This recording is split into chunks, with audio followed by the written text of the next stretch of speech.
O manjericão é uma das ervas aromáticas mais importantes da culinária italiana, usado em molhos tradicionais como o pesto e em muitos tipos de pizzas. Agora imagine a Itália sem esse tempero. Foi uma doença nas plantações de manjericão que aproximou o maior centro produtor de ervas aromáticas do mundo da Universidade Tecnológica Federal do Paraná, em Pato Branco. Há uma doença lá que está dizimando esse manjericão e por ter características que atuam nessa classe de patógeno, esse nosso açúcar aqui, nós estamos testando contra essa doença, que é uma doença que se chama peronospora, né? Foi uma molécula produzida por um fungo retirado da fruta do conde e isolada por pesquisadores da UTF-PR que despertou o interesse dos italianos. Essa molécula tem mostrado assim, algumas propriedades tecnológicas e biológicas bem interessantes, né? Desde atividade antioxidante, hipocolesterolêmica, hipoglicemiante. No ano passado, o professor José Abramo Marchesi, doutor em agronomia, ficou 5 meses na Itália para experimentar o uso do defensivo biológico no combate ao fungo que atacou o manjericão. Os resultados foram positivos. Esse produto nosso se comportou tão bem quanto os produtos comerciais que já existem lá na Europa, né? Está controlando a doença, então, no manjericão. Então, agora, a partir de março, a gente volta para lá para repetir esses ensaios. A pesquisa sobre a beta-glucana também revelou que a molécula pode ser usada no combate às células cancerígenas nos tipos mais agressivos de câncer, como o de mama. É uma molécula, um produto que no futuro, possivelmente a gente consiga desenvolver algum biofármaco com ela como princípio ativo, né?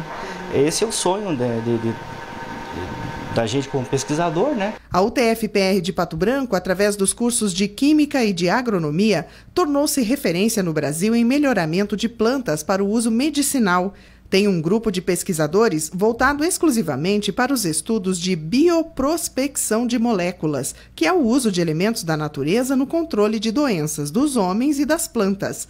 Uma das descobertas dos pesquisadores está relacionada ao uso de componentes da artemísia no combate à malária. O medicamento foi testado durante uma missão humanitária na Angola. Só no ano passado, em torno de 10 mil pessoas morreram naquele país por causa da doença. Os casos de malária no Brasil, em função desse medicamento desenvolvido pela Fiocruz, baseado no princípio ativo dessa planta, nós tivemos aí uma redução de mortes de aproximadamente 5 mil. Hoje não morrem 10 pessoas por ano no Brasil. Na área experimental da universidade, as pesquisas desenvolvidas em parceria com a Unicamp de Campinas, São Paulo, são para o melhoramento das plantas de artemísia, que são originárias da China. A meta é fazer com que elas produzam um percentual maior da artemisinina, que é a molécula usada na fabricação do medicamento. Normalmente uma planta ela vai ter que ter um porte maior, porque ela tem que ter uma produção por hectare dessa massa verde, onde é que está concentrada a artemisinina, e tem que ter um volume dentro da planta, uma concentração alta de artemisinina. Tem plantas aí com 0,1%, tem plantas com 1%, a gente busca aqui aumentar esse nível, elevar esse nível, chegar a 1,5%, por exemplo, que se torna mais viável economicamente. Atualmente no Brasil, a Fundação Fiocruz produz o medicamento que combate a malária, mas ainda precisa importar mais de 90% dos princípios ativos contidos na artemísia. A ideia dos pesquisadores é estimular produtores locais a cultivar a planta potencializada. A partir daí a gente vai entrar com outros métodos de seleção nessa planta que é alógama, que tem fecundação cruzada, para no final de 3 a 4 anos determinar, encontrar, buscar, chegar numa variedade que possa ser lançada comercialmente e possa ser produzida pelos agricultores de interesse. Quem também se dedica às plantas medicinais é a pesquisadora Michele Faita Rodrigues.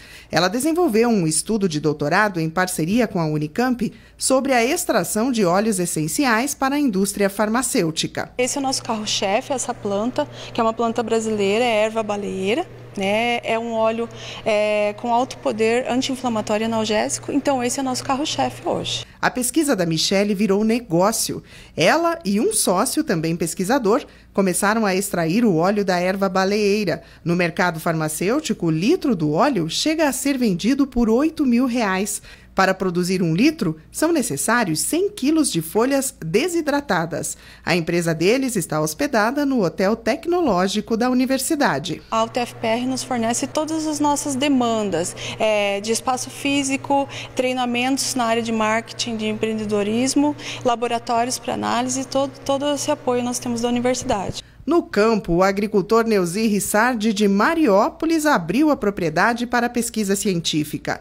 Ele produz em torno de 30 toneladas de uvas por ano, mas nos últimos 10 anos perdeu cerca de 10% da produção por causa de um fungo que ataca a uva madura. Começa com uma pinta preta num grão e essa pinta aqui ela vai se alastrando no cacho em 3, 4, 5 dias.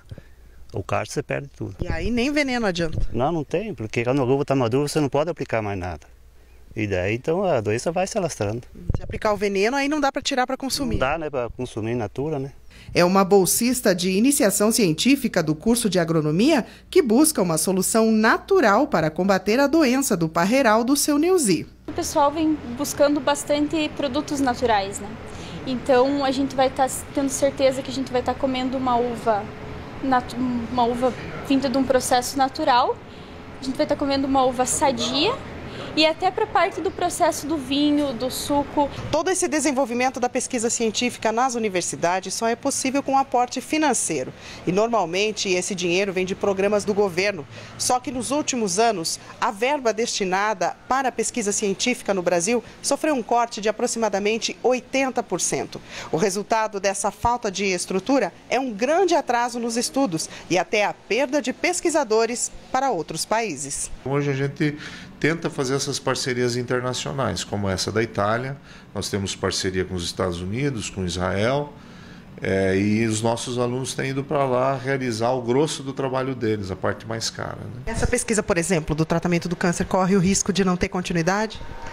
Olha, eu procuro não pensar nisso, né? Então, me apego à questão de parcerias, né? Vamos somando o que a gente pode somar para de fato que ela continue e a gente consiga chegar no resultado que se espera, né?